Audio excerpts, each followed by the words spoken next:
Kia ora, New Zealand. Welcome to Sweet Shane Live. My name's Matt Drake. This is episode 140. As you can probably see, I am not joined by Morgan Hartfeld. The reason for this is a very good one. He is currently in Fiji. We did try and get him onto the show. However, the Fijian 4G is perhaps not as good as it might be in other areas of the world.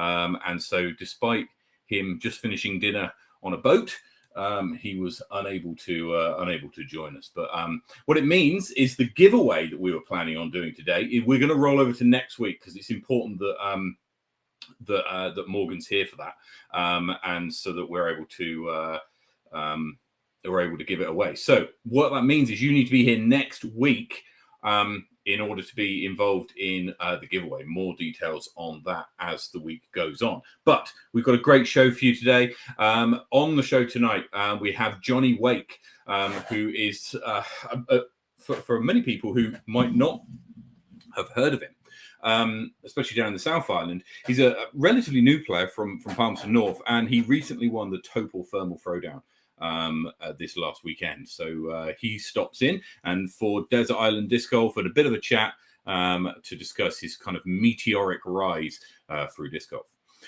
Shortly, we're going to go through some hot scores and the rest of the results from last weekend. The Waimate Spring Sling took place, as did the Thermal Throwdown. So we're going to go through all of the results there.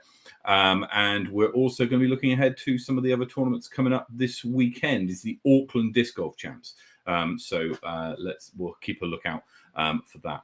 Also, we'll have some information on Secret Santa as well. We're coming up to the end of October. Still got plenty of time to sign up for Secret Santa. If you want to get involved, we'll go through a little bit more details.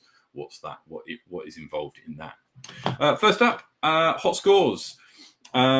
Starting as ever down south, down in Queen's Park in Invercargill, and it's Russell King who puts together the strong round of the week, finishing as he does 13 under par. It's Tom McKay who hits the ground running at Chingford with a -8. Kelvin Cummings does the business at Brockville with a -1. Jim Cato goes around Queenstown Gardens at 10 under par, and Pete McKay knocks Goose Van Gisteren off the Tucker Beach leaderboard with a 5 under par this week. Mundo McDisc locks out Wanaka with a 4 under par at Ely Point and a 9 under par at Lismore. So well done to them. And Jeremy Brockenshire hits 14 under par at Jelly Park in the same week. He also hits 6 under par at Ascot Park. At the road at Queen's Park Reserve, Ben Kroll hits 3 under par, and Tom Strawbridge hits the hot round of the week at Taylor River with a 12 under par. Up to the North Island, it's the man, the myth, the legend, Simon Fogarty, who's his 7 under par at Barrenpore up in the hills. I know that was one of 3 rounds he played. They weren't all as good as that he shared with us, but the best one was 7 under par. Well done to him. Across the water at Koi Koi, Andy Davey hits 6 under, and Ben Morrison, who we'll find out in a minute, is related to our guest tonight, hits 3 under par at Harcourt Park. And it's our guest tonight, Jonny Wake, who hits 10 under at Linklater. Devin Taylor hits 3 under at Maryland's, and Jonny Wake again at Spa Park Red hits 8 under par. McLaren's Ali Simpson goes 7 down, and 7 down's enough for Daniel Tidbury to take out the honours at Henderson this week. Also, well done to everybody who hit one of the hot scores this week. And looking at the results of some of the tournaments that were played last weekend, let's first of all head over to a bit sort of lopsided there. Let's see if I can't bring me more in the picture. There out. Starting with the Waimate Spring Sling, and Levi Stout takes out the honours in this division very comfortably by 12 shots over Andrew Popham, and his highlight being the 10:33 rated final round. That's an incredibly hot round by Levi. Really looking forward to seeing how his ratings come out following his strong performances. It's now 5 tournament victories in a row for Levi, and that victory means that he stays top of the power rankings. Andrew Popham, who had put in a strong performance last week. It was winning the Hanna Hot Rounds. Comes in second place to Levi, Isaac Latter, and then Quinn Latter quite a way off at 22 under and 6 under par respectively. In the MA1 division, Lance Eason takes out the honours over Kelvin Cummins, and Mark Tebbert wins MA40, the best division, over Glenn Archer in the Masters. Nicholas Stout comfortably wins and takes out the honours in the ladies divisions. I'm going to go up north now and have a look at the Topor Thermal Throwdown. This was an all amateur event, and I played in this event, and it was absolutely fantastic. I loved it. It was the first time I'd played Topor, the first time I'd played Spa Park, and it's a fantastic property. I couldn't believe it, actually. They've got. I was speaking to Steve Lawson, who's been a big factor in getting both the Thermal Throwdown and the Classic off the ground. And he tells me that they've got 29 baskets. I might be wrong now. I think it's 29 baskets in the ground, which is more than the 3 courses of Wellington has, which is incredible. We played to 18 of them over the weekend off the red tees in MA40. The MA1 division played off the black tees, and Jonny Wake took out the division fairly comfortably in the end, beating everybody by 3 or 4 shots a round. And by the end of the second round, I think he had a 6 or 7 shot lead, managed to extend that to 13 shots over Jung Ha, who put in a spirited performance, managing to hold off Brian Rawlins, charging Brian Rawlins, and closing down Steve Lawson, who had a very good first round. Luke Hempel finishes 4th, and I have to say, tip of the cap to our data analytics team. If you recall last week, the data analytics team picked the top 5 players for MA1, and they picked those exact players. And with the exception of Steve Lawson and Brian Rawlins, got the order exactly right. So well done, and tip of the cap to the data analytics team for doing the work there. Down in FA1, a really tight battle here. Amy Whitmore wins over Michaela Kurt on a playoff that occurred right at the end. And I think it was only 1 hole that was needed for the playoff, but well done to Michaela for pushing Amy all the way. And also tip of the cap to Kath Headley for battling on strong, Charlotte Dunkley for finishing in 4th, and Edwina Mandizodza, who had the lead by some distance after the first round, put in a really good first round performance.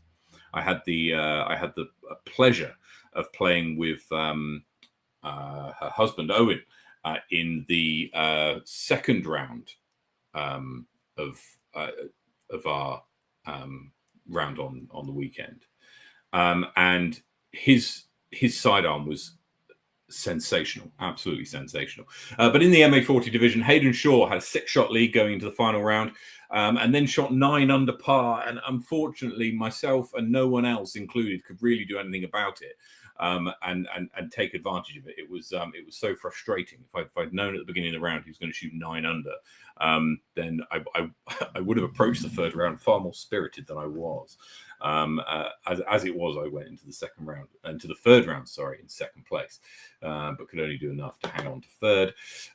Bob Gentle with a fantastic final round, really in tricky conditions. The conditions on the Sunday morning were far worse than we saw on the Saturday.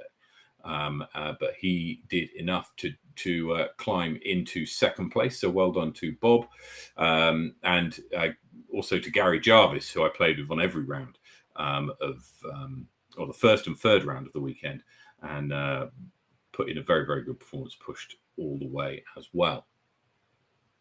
Down in MA2, Josh Weavers wins by 3 shots over Zach Johns and Benjamin Upton. And then down in MA3, Roger Olborough takes it out by 5 shots really comfortably. And then Coral Huang takes out FA3, again, relatively comfortably. Louis Hickson wins on a playoff against Damien Snowball in the junior division. So well done to him. Right, now we're going to bring in our guest tonight, and our guest tonight, as we've just seen, won the Thermal Throwdown, and he's had a absolutely fantastic start to his disc golf career. So I'd like to say good evening, Jonny Wake. Evening, Matt. How are we? I'm not bad, thank you, mate. I'm not bad. Now, talk us for a little bit, for people who haven't met you yet. Talk us through, like, when did you start playing disc golf? How did you get into it? What's your story? It was actually my uncle, like you say, Ben Morrison, who got us in. Me and my cousin Ezra, actually. It would have been Boxing Day, I think. He brought his basket up to the parents' Boxing place. Day 2022. Just gone, yeah, just Boxing gone. That Day was the just first gone. time I threw a disc. Yep.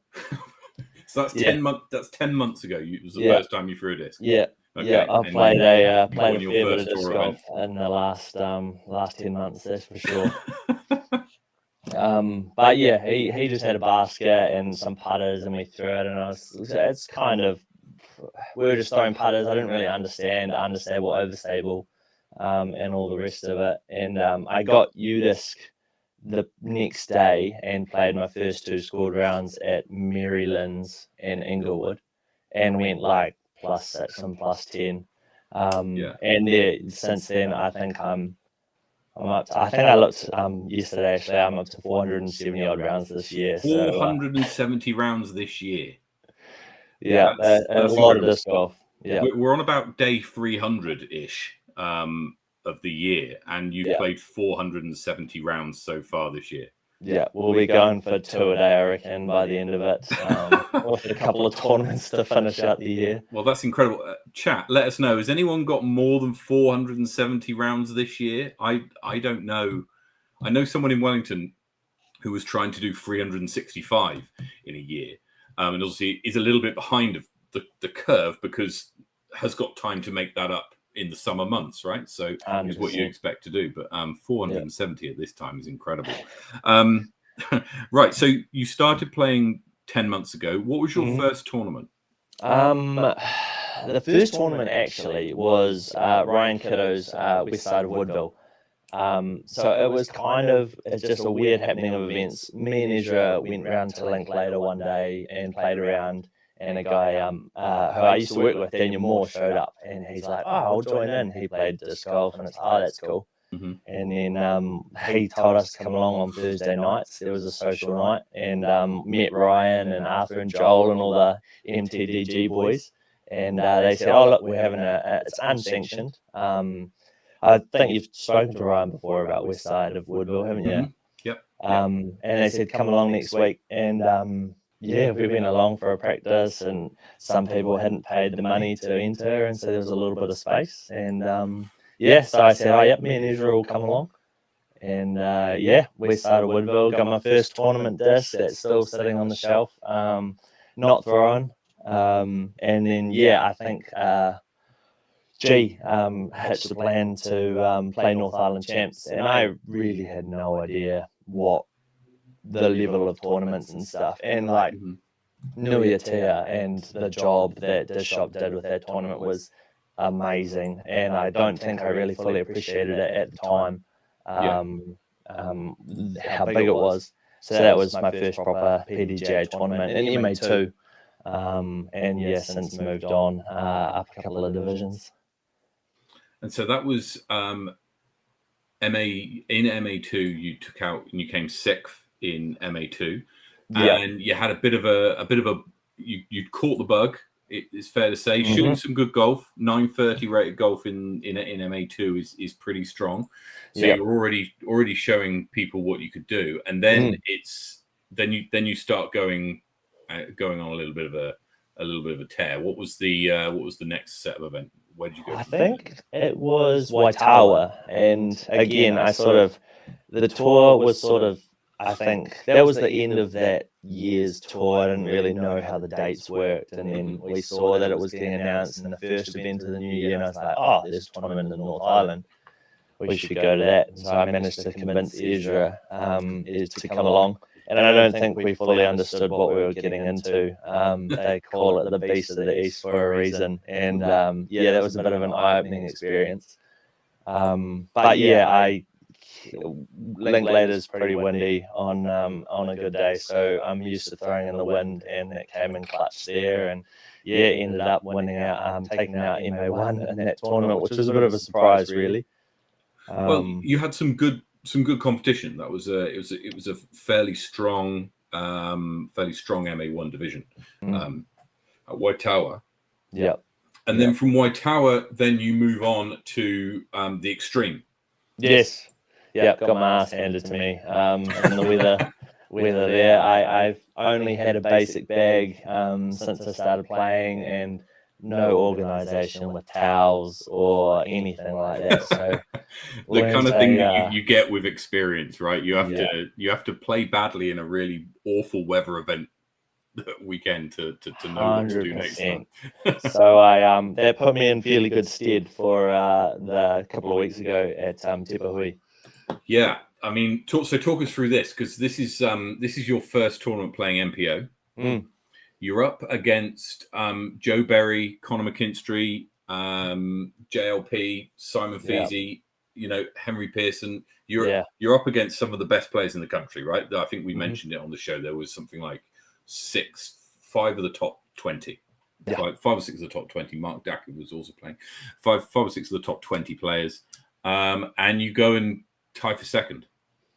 Yeah, it was a very cool experience playing with those guys, the ones that you see on the YouTube coverage and stuff like that, and then to be on a card with them.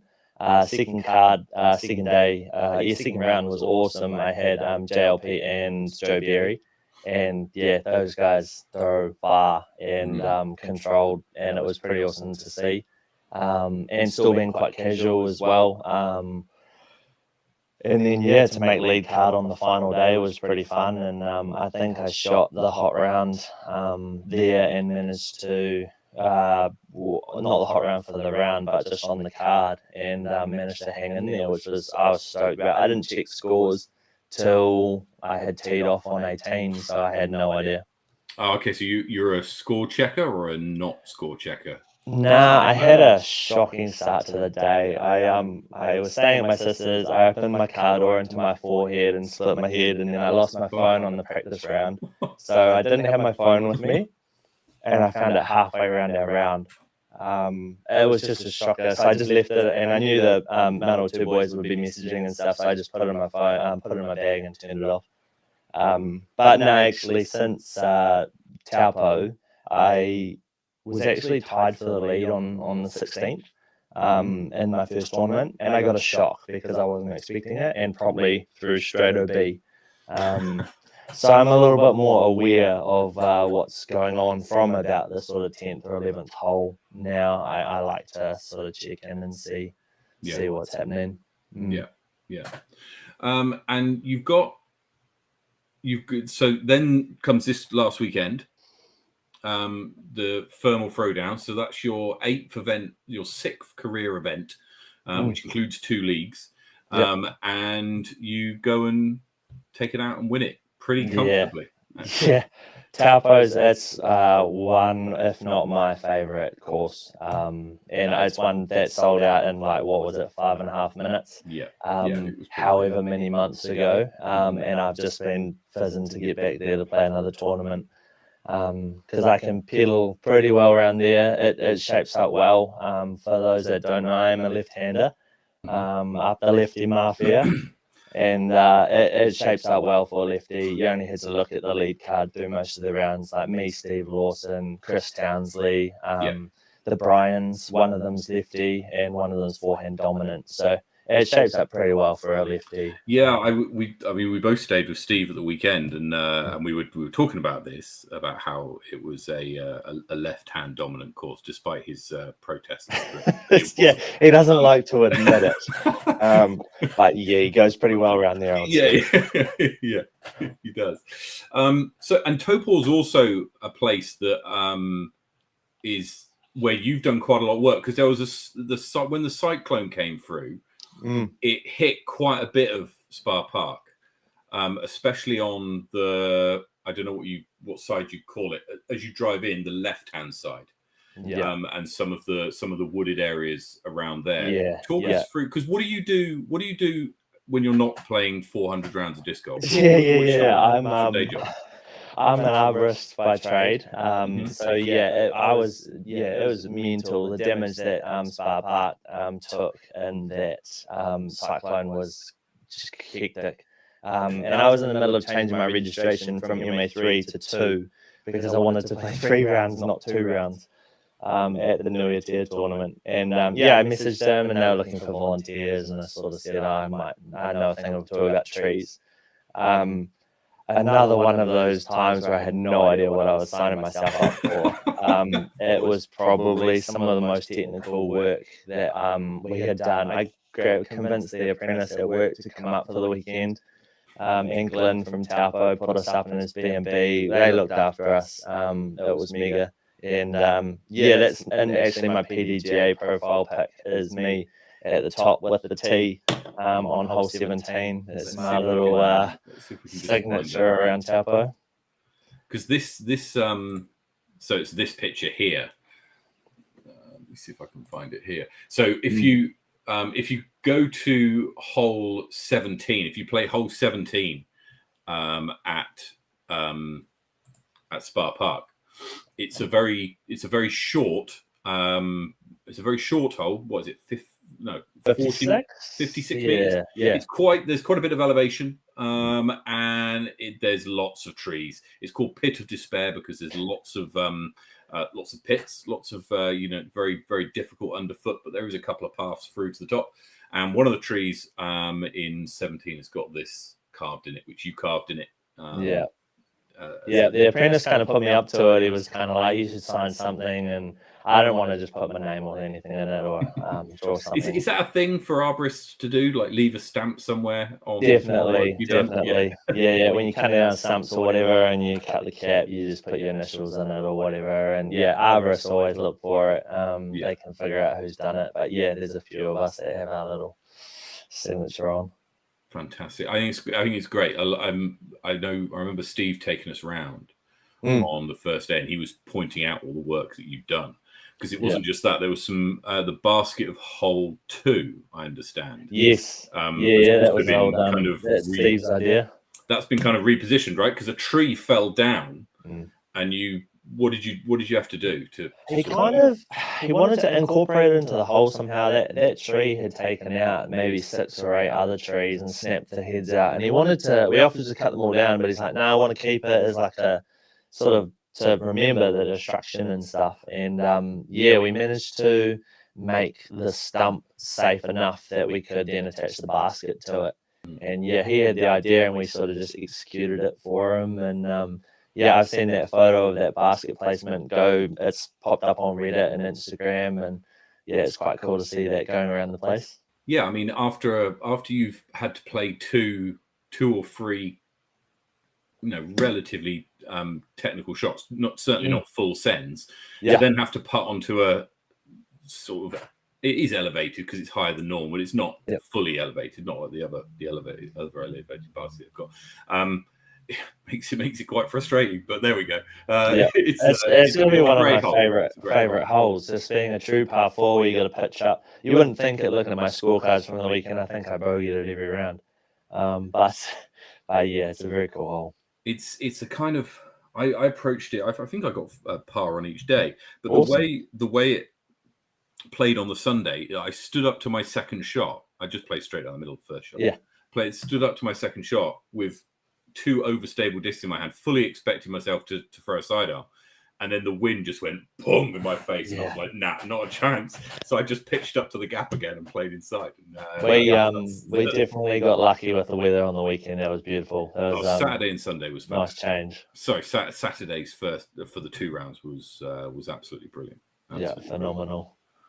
Brilliant. There was there's quite a few trees there that that could do with cutting down. We should have probably turned them out a couple, actually. Yeah, it's kind of a bit of blinko down hole 4.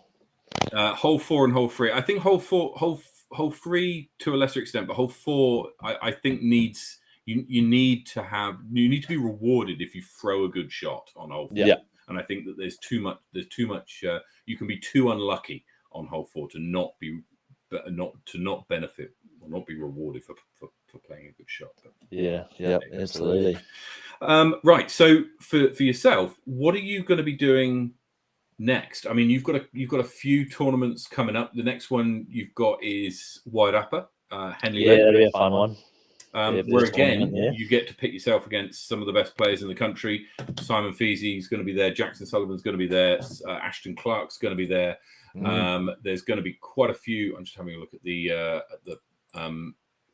Conor McKinstry's going to be there. Andy Davies going to be there. There's going to be some very good players, as well as I know Brady gets up there quite a lot. Carson Boone's obviously based around there, so there's going to be a lot of players there who are used to that course and play it very well. I think it's a fantastic course. I've said it many times. Absolutely. And then you've got North Island Champs in the new year. Yeah. I go to Australia for a friend's wedding, so I'm going to be playing a bit of disc golf over there. Unfortunately, I fly out literally the weekend of Aussie Disc Golf Champs. Oh, right, yeah. So I won't be going to that, but that would be an awesome experience. I'd love to play disc golf overseas. And then, back and do some tree work over the holidays, and then, North Island Champs. And I think I've signed myself up for Pro MPO and that as well. The idea behind it is I sort of figured playing with better players, you'll get better. The learning curve is just phenomenal. Also, when we have a look at the power rankings later in the show, you'll see that's the division you should be playing on. It was good. They didn't make too much of a big deal about it in Taupo, but I did notice that Richard was and hopefully his last amateur tournament. That comment was made. Yeah, I think there might be a few thinking the same thing. Yeah, no, but look, very well done on the victory. Thank you. It was a fantastic performance. Look, and very best of luck for the rest of the year. It's going to be fantastic to see you play. Are you going to be able to get to nationals, do you think? Yeah, I'm hoping to. I've seen the footage of what they're cooking up there with Redwoods and a few of the courses. So it'll be interesting to see if they manage to get some big names over. And I'm playing Taupo. I'm booked in for Taupo, the Classic. So that'll be a wicked tournament. And hoping to get to nationals, definitely. Excellent. And then hopefully down south as well, because there's some people who you've got to go up against down south if you want to. Yeah. I'd like to get down there. Absolutely. I hear disc golf's pretty big down there. So we'll be making some road trips for sure. Fantastic. Right. Now we're going to jump into Desert Island Disc Golf with yourself. Now, for anybody who's unsure about this, Desert Island Disc Golf works as follows. Jonny is stranded on a desert island. Now, fortunately, there's a disc golf course on this desert island, and he's been stranded with 3 of his favorite discs and 3 of his favorite players. Now, the players can be real or imaginary. They can be cartoon characters. They can be real people. They can be seasoned pros or people he knows. And so, Jonny, what are your 3 discs? What will you be throwing on your desert island? I was pretty firm on this one. I've had a think about this. I have a G-Star Destroyer that has been in my bag since day one, and it's my furthest flying disc. And it's flippy now, but I love throwing that one off the tee. And also have its Halo counterpart. So that's just a brick. So big anheuser fixes. Love those. I've always thrown destroyers and haven't really experimented too far with anything else. Yep. And then I have a Toro at the moment in my bag. I had his own and am liking the Toro for little flick approaches, and I part with it at Te Pahoe as well, so that'll serve a purpose there. Excellent. On probably what will be quite a windy course for the on your desert island. And who will you be taking with you? Who's on your card? I hadn't had a lot of time to think about this. I stick with just pros. I think Simon Lizotte and Eagle McMahon, I'd love to see them throw a disc. I've heard stories and seen videos, and I've never been to watch any professional disc golf. So that would be wicked. And then I'd take my cousin Ezra. We've played a lot of disc golf rounds together, and it's fun watching him try and yeet putters 100 meters off the tee. So I'll take him too.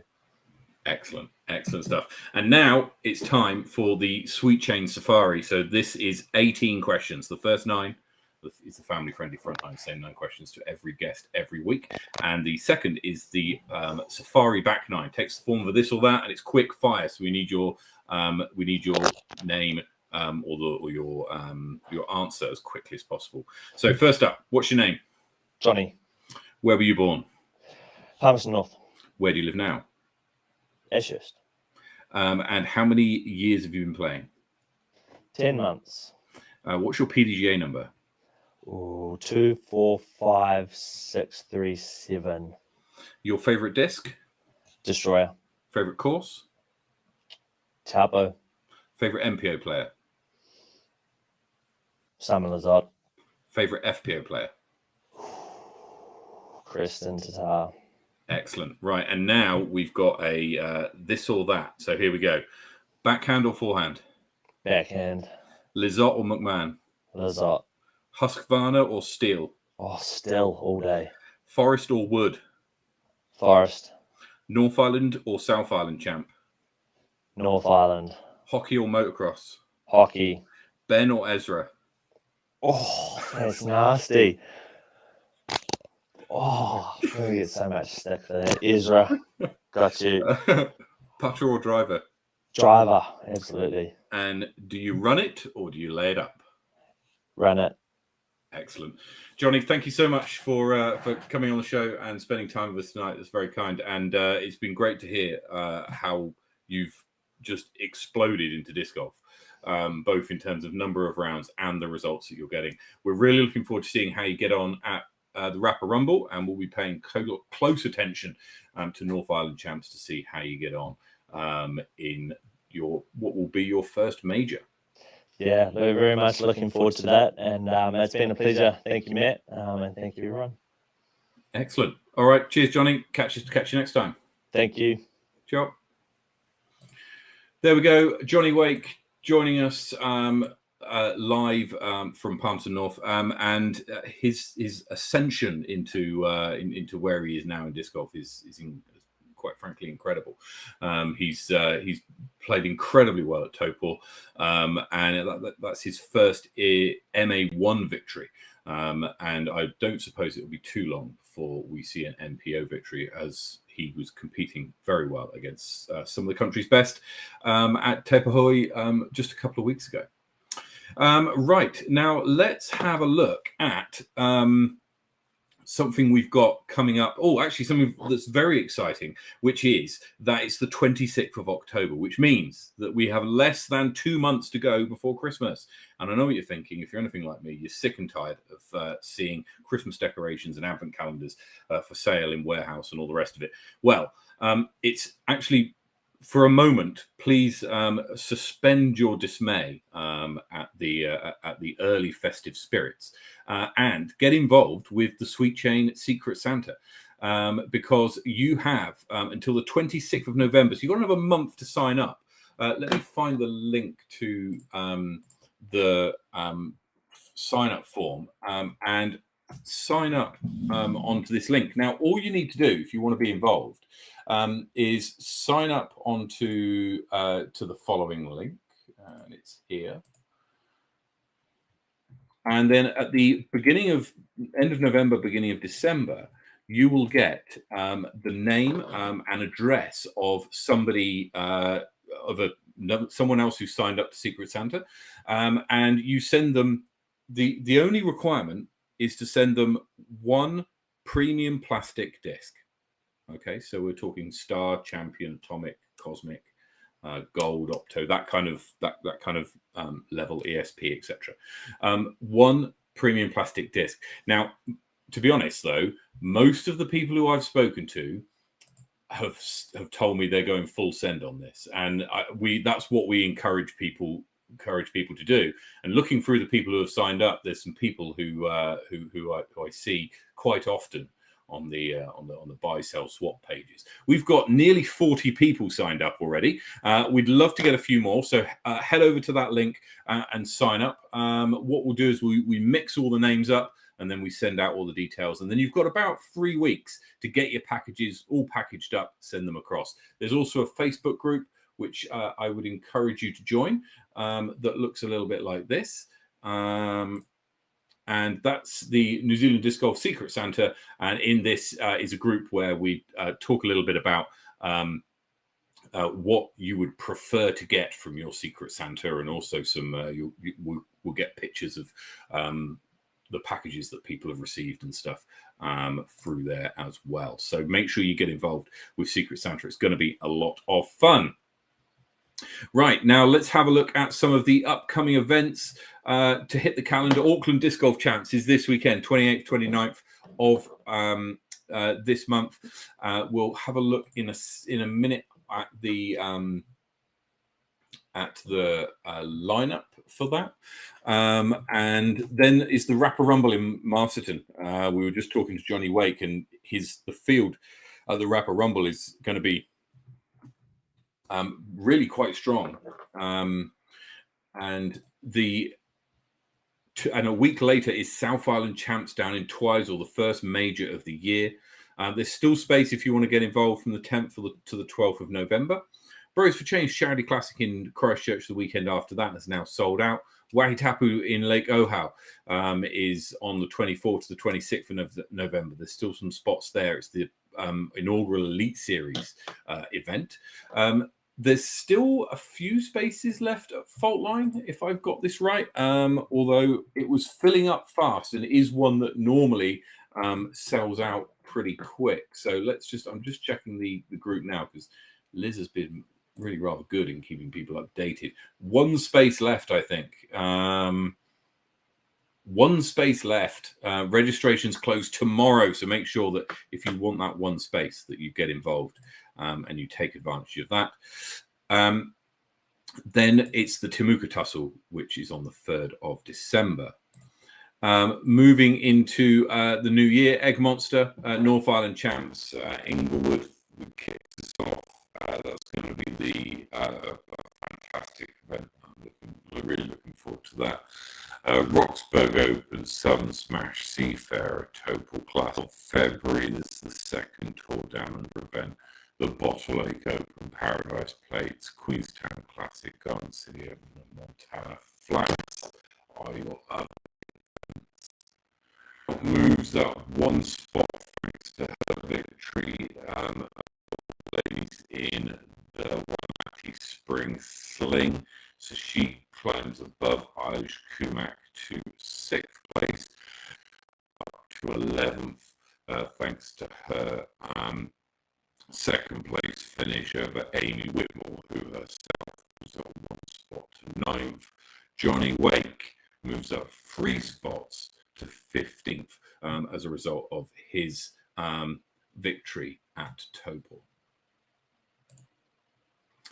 So there we go. There's quite a bit going on. We've got Auckland Disc Golf Champs this weekend. 72 players will battle it out.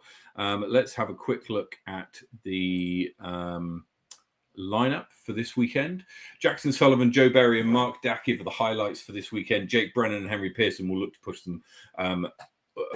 them along, and Nicholas Goldner's had some good results recently. JLP will always be in the mix. Kane Meal and Mike Foley will put up a fight, especially being local to Auckland.